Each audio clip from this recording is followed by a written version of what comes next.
there's a reason you keep going back. To the person who hurts you, to the drama, the chaos, the longing. And you might think it's love. But Carl Jung would say, it's something much deeper, something buried in your unconscious. According to Jung, we all carry within us two powerful psychological forces. The persona, the mask we show to the world, and the shadow, the darker parts of ourselves we hide, deny, or repress. But here's the twist. The shadow doesn't stay hidden forever. It finds ways to leak into our lives, especially in love. When you're addicted to toxic love, it's not just about bad luck or poor choices. It's your shadow calling out. It's a part of you that seeks validation, attention, or suffering to feel real. Jung believed that we are magnetically drawn to people who reflect our unconscious wounds, especially the ones we refuse to heal. Think about that.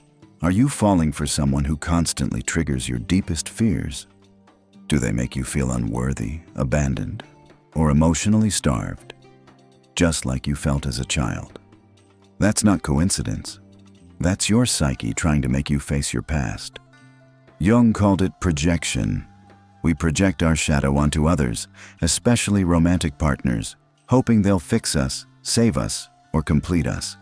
But more often they mirror our brokenness. That's why toxic love feels like home, because pain is familiar, because chaos makes sense, when peace feels foreign. But here's where things get even more twisted. Toxic love doesn't always look toxic at first. It can feel like passion, excitement, even destiny. Why?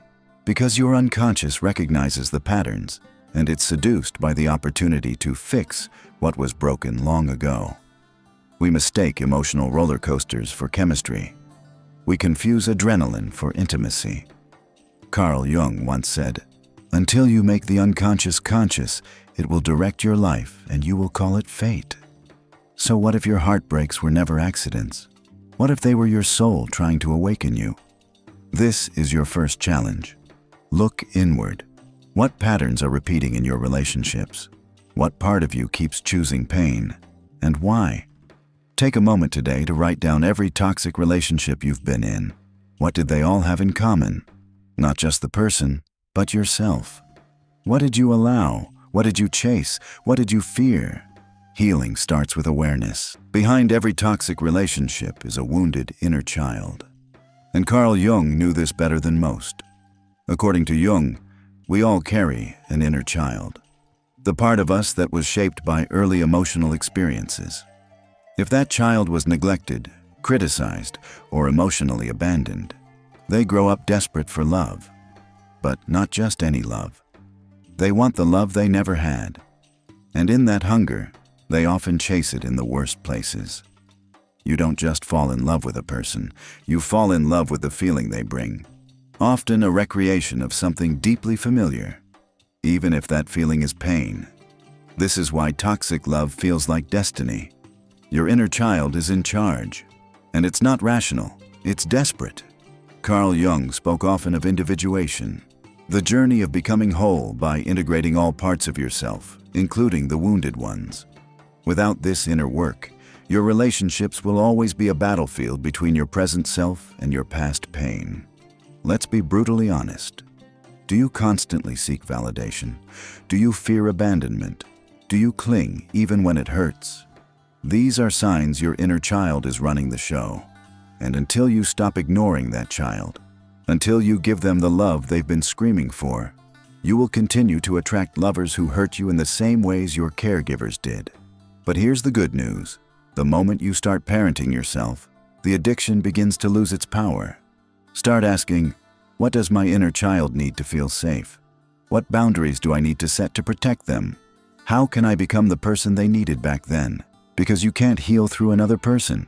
You heal by showing up for yourself, consistently, gently, and bravely. Jung's theory isn't just philosophical, it's practical. It's a call to stop waiting for love to save you and start becoming your own source of healing. Close your eyes today and picture yourself at age 5. What did you crave? What were you afraid of? Now tell that child, I'm here. I won't abandon you. Say it every day. Make it your mantra. This is how we begin to rewrite our story. If you've ever felt like you were a puppet in your own love life, Carl Jung's final lesson will shake you. You're not doomed, you're not broken, you're not cursed to chase toxic love forever, but you are responsible. And that's where the power lies. Jung taught that the ultimate goal of the human journey is wholeness, not perfection, not being loved by someone else, but becoming complete within yourself.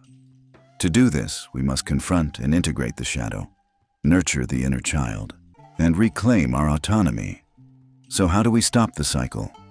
First, you must learn to sit with discomfort. Most people run from loneliness, so they run into anyone's arms. But solitude isn't punishment. It's preparation. It's where you meet your true self. Next, become radically self-aware. Journaling, therapy, shadow work. These aren't just buzzwords, they're lifelines. Every time you reflect, every time you say, "Why did I react that way?" or "What is this person triggering in me?" you're stepping into consciousness. And then, learn to love with your eyes open. Real love isn't built on obsession or possession. It's built on respect, mutual growth, and truth. The moment you stop seeking someone to complete you is the moment you begin attracting people who complement you. Because now, you're not in love out of need. You're in love by choice. Carl Jung once said, "Who looks outside dreams. Who looks inside awakens." Your awakening is your responsibility, and it's also your freedom. This week, do one act of love for yourself every day. Set a boundary. Say no without guilt. Write a letter to your younger self. Choose yourself over the chaos. This is not selfish, it's sacred, and it's the beginning of conscious love. Here's a hard truth. Not everything that looks like love is love. Sometimes it's control dressed in flowers, manipulation masked as passion, trauma wearing the perfume of romance. Carl Jung warned us about the shadow, the dark side of our personality we don't want to acknowledge. But here's the twist. The shadow isn't just within you. It's in the people you attract. And when you don't see it, you surrender to it. Have you ever been with someone who said all the right things but made you feel small? Someone who loved you but only when you obeyed? Someone who made you doubt your own worth while calling it devotion? That's not love. That's the shadow playing dress up. Jung believed we are irresistibly drawn to our opposites, especially if those opposites reflect unintegrated parts of ourselves. So if you grew up suppressing your voice, you might fall for someone who dominates. If you fear abandonment, you might cling to someone emotionally unavailable. Why? Because your shadow believes this is balance. It's not. Real love doesn't demand submission. It invites growth. It doesn't use fear as a leash. It offers freedom. But to recognize this, you must become intimately familiar with your own shadow. Ask yourself, what do I tolerate in others that I secretly do to myself? What am I afraid to confront in my partner because it reflects something in me? What red flags am I painting white, just to avoid being alone? Once you face your own darkness, you'll stop mistaking it for someone else's light. Jung's work invites us to stop idolizing partners as saviors and instead see them as mirrors. And sometimes the mirror cracks. And that's okay. The shattering is how you see yourself clearly. Tonight, write a list of your last 3 relationships. Under each one, list what that person mirrored to you, positive and negative. Then, highlight the patterns. What are you still trying to resolve through other people instead of healing within? You know they're not good for you. You've cried, you've suffered, you've said, "Never again." And yet, something pulls you back. A text, a memory, a craving that feels almost chemical. Carl Jung would tell you, it is a kind of addiction, but not to the person, to the emotional pattern. Every high-drama relationship has a cycle. Tension, explosion, relief. It mimics the roller coaster of dopamine, adrenaline, and cortisol. And just like with substances, your brain gets hooked. Not on the love, but on the intensity. You don't miss them, you miss the hit. The rush of being wanted, then chased, then discarded, then needed again. Jung described this as being trapped in an archetype, a universal pattern of behavior. In this case, it's the rescuer and victim, or the savior and the broken. These roles can feel powerful, noble even, but they are traps. They keep you stuck in loops, not growth. You think you're helping them. You think your love will change them. But the real question is, what are you avoiding by staying focused on their wounds? Maybe your own healing, maybe your own loneliness, maybe your fear of starting over. But here's the uncomfortable truth. People don't change because you suffer for them. They change because they want to. And you? You heal when you stop trying to save and start learning to walk away. Jung said, "The most terrifying thing is to accept oneself completely." But that's where your liberation lives. In choosing peace over chaos. In choosing healing over intensity. In choosing love that's real, even if it's quiet. Write a letter to the person you can't let go of, but don't send it. Write everything you've wanted to say, then burn it or bury it. That ritual is symbolic. It says, "I release you. I choose myself now." So, what does healing look like? Not just surviving toxic love, but truly thriving beyond it. Carl Jung believed that once we integrate the shadow, parent the inner child, and awaken to our patterns, something miraculous happens. We become whole. Not dependent, not fractured, not starved for attention, but sovereign. This is the birth of the conscious lover. A conscious lover doesn't chase validation, they radiate self-worth. They don't fall in love to escape themselves, they choose love that aligns with their growth. They don't repeat cycles, they create new ones. You might think, that's not me, I've been too broken. But Jung would argue the opposite. It's because of your pain that you can love so deeply, so wisely, so bravely. The key is turning that pain into wisdom. That means learning to sit with yourself, not in loneliness, but in intimacy. It means setting boundaries, not to push people away, but to honor your energy. It means choosing partners who challenge you to rise, not fall back into old wounds. Most of all, it means remembering this. You are not here to beg for love. You are here to embody it. You don't need someone to complete you. You need someone who meets you as complete. Carl Jung's work wasn't just about psychology. It was a spiritual roadmap. And this, becoming a conscious lover, is the destination.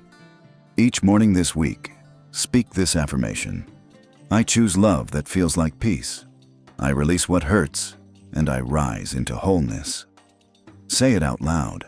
Say it with power. You are becoming the person your past self prayed for. There's a moment in every healing journey where you realize it wasn't really about them. It was about the wound they touched, the one you've carried since childhood. Carl Jung believed that our adult struggles often stem from a wounded inner child, the version of you who was once hurt, neglected, abandoned, or shamed. That child didn't disappear. They grew up with you, and they're still making choices, especially when it comes to love. Have you ever asked yourself, why do I fall for people who don't see me? Why do I crave attention from people who give the least? Why do I feel unworthy when love feels easy? It's because the inner child isn't seeking a partner. They're seeking a parent, someone to finally love them the way they always needed. But here's the paradox. You'll never heal that child by looking outward. Only you can give them the safety, validation, and presence they were once denied. Jung said, in every adult, there lurks a child, an eternal child. And to mature emotionally, you must stop abandoning that part of you. Start here. Sit in silence. Visualize your younger self. Ask them, what are you afraid of? Listen without judgment. Reassure them, you're safe with me now. This work isn't woo-woo. It's wiring. You're literally rewriting the story your nervous system clings to. And once your inner child feels loved, you stop chasing love in places that only reopen old wounds.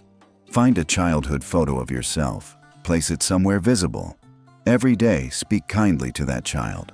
Say, I love you, I'm listening, I've got you now. This is how you reparent the heart that once had to survive alone. What if the person you loved wasn't really who you thought they were? Not because they were fake, but because you were projecting. Carl Jung said, projection is one of the commonest psychic phenomena. What does that mean? It means we don't see people as they are. We see them as we are. We assign meaning to their behavior. We paint them with the brush of our hopes, our traumas, our fantasies. You meet someone slightly distant, and your mind says, they're mysterious. They must have depth. But that's not depth, it's emotional unavailability. They're inconsistent, and you tell yourself, they're just busy. When they're ready, they'll choose me. But that's not patience, it's self-abandonment. Projection is when your wounds create illusions. And illusions are dangerous. They keep you holding on, not to a person, but to a story. Jung believed that relationships are fertile ground for projection because the unconscious seeks expression. If you don't consciously integrate your unmet needs, they'll be projected onto your lover, turning them into either a savior or a villain. So how do you break the spell? You start by asking, am I in love with who they are, or who I want them to become? Do I ignore who they show me because it contradicts what I want to believe? What part of me is afraid to see the truth? Because seeing clearly is the first act of self-love. You don't need to vilify them, you just need to reclaim your power. And that begins by separating the person from the projection. Tonight, write down 3 traits you admired or hated in someone you loved. Then ask, are these traits really theirs? Or were they mirrors of something inside you? This isn't about blame, it's about waking up. Jung believed that the ultimate goal of life isn't happiness. It's individuation, becoming your true self, beyond all masks and projections.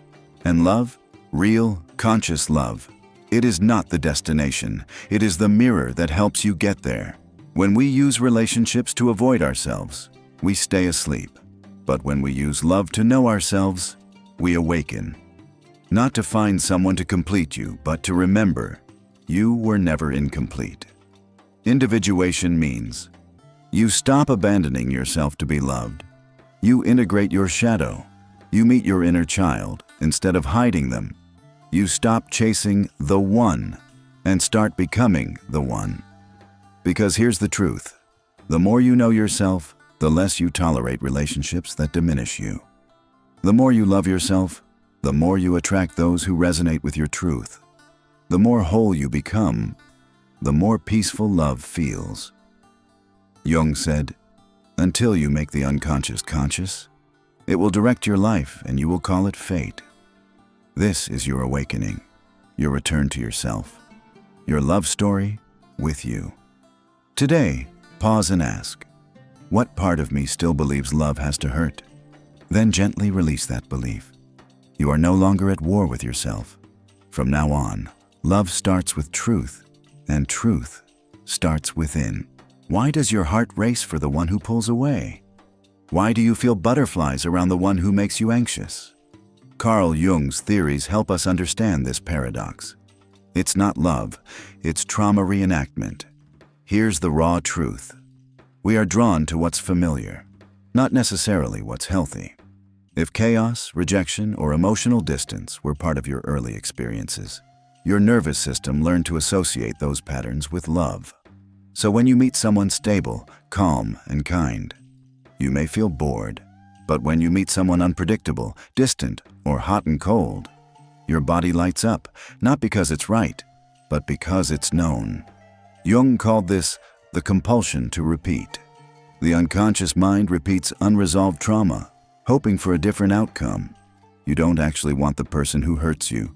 You want the redemption story, to finally be chosen, healed, validated.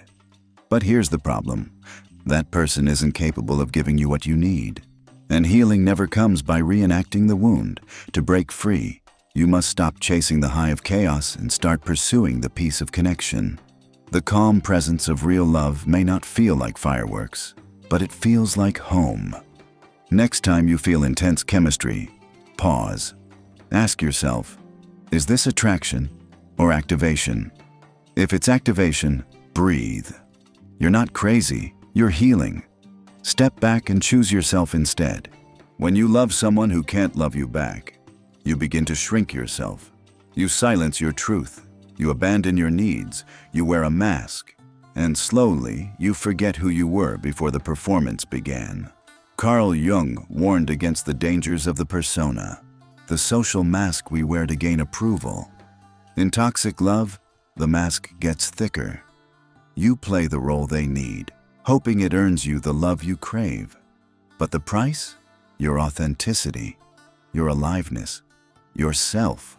Jung believed that wholeness comes from integrating all parts of ourselves, not just the parts we think are lovable. And that means turning toward your truth, no matter how inconvenient it feels. Ask yourself, what parts of me did I hide in that relationship? What truths did I silence to keep the peace?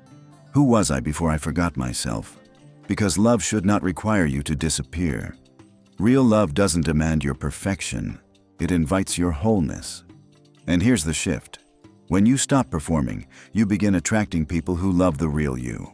When you stop chasing validation, you discover a deeper power, self-respect. Write a letter, not to them, but to yourself. The version of you who stayed too long, who tried too hard, who forgot their worth. Thank them for surviving. Then tell them, you're free now. Let's come home. You've made it this far, not just through this video, but through your life's deepest wounds. Now it's time to transform. Carl Jung believed that suffering is not meaningless. In fact, it's sacred. He said, there is no coming to consciousness without pain. But that pain isn't here to punish you. It's here to awaken you. When you face heartbreak, betrayal, or abandonment, you stand at a crossroads. You can let the pain harden you, or you can let it refine you. This is the path of the wounded healer, the one who turns darkness into depth, trauma into wisdom, scars into compassion. The people who broke you were messengers. They revealed your shadows, your patterns, your blind spots. And now you get to choose what you'll do with that truth. Will you repeat the cycle, or will you rise? This is the alchemy of the soul, taking the poison of toxic love and turning it into gold. Not by forgetting the past, but by using it as fuel to create a future that honors who you really are. You are not broken. You are becoming. Place your hand on your heart and say this: I am not what happened to me. I am what I choose to become. Let that be your new mantra. You're no longer chasing love, you're embodying it. From now on, your love story starts with truth, ends with freedom, and is written by you. If this spoke to your soul, don't keep it to yourself. Like, subscribe, and share this with someone who needs to hear it. Your healing could be the start of theirs.